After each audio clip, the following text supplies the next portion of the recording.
So ito na nga ang update sa nalalapit na pag-ban sa Roblox dito sa Pilipinas. At mula 30 days na palugit, ginawa na lang itong 15 days, 5 days ago. Kaya ngayong araw, 10 days na lang ang bibilangin. Balikan natin ang balita ukol dito.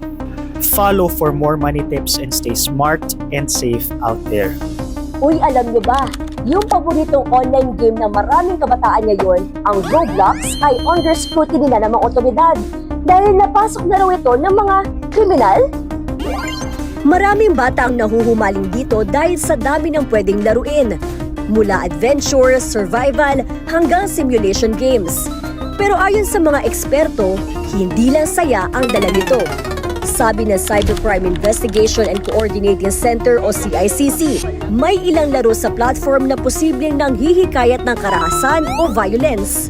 Nakaka-alarma kasi ako mismo personal na experience ko, yung anak ko naglalaro nito, yung mga pamangkin ko naglalaro nito. So, na-expose sila doon sa mga mature contents and materials dito sa gaming platform na to.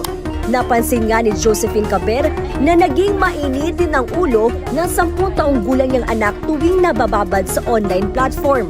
Ano siya, maingay. Yung sigaw ng sigaw.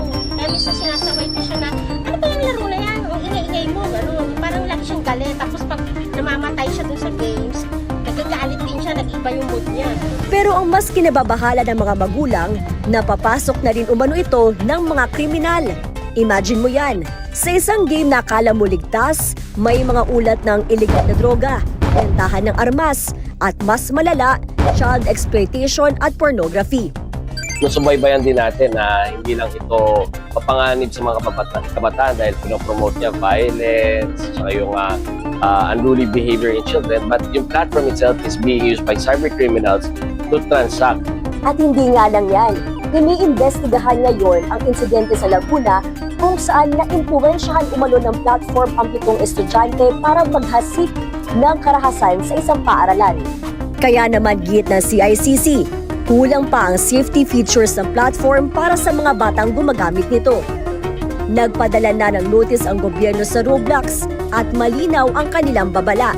Kapag hindi agad na-aksyonan ng mga issue, posibleng ma-restrict o tuluyang masuspende ang platform dito sa Pilipinas.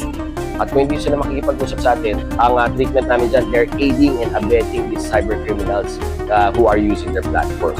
Kaya sa mga magulang po dyan, double check ang online activities ng inyong mga anak. Hanggang katapusan ng buwan ang ibinigay ng gobyerno para magpaliwanag ang Roblox. Kung hindi, ay tuluyan na nga itong mawawala sa Pilipinas. Kayo ba? Sang-ayon ba kayo na tatanggalin na ang Roblox dito sa bansa?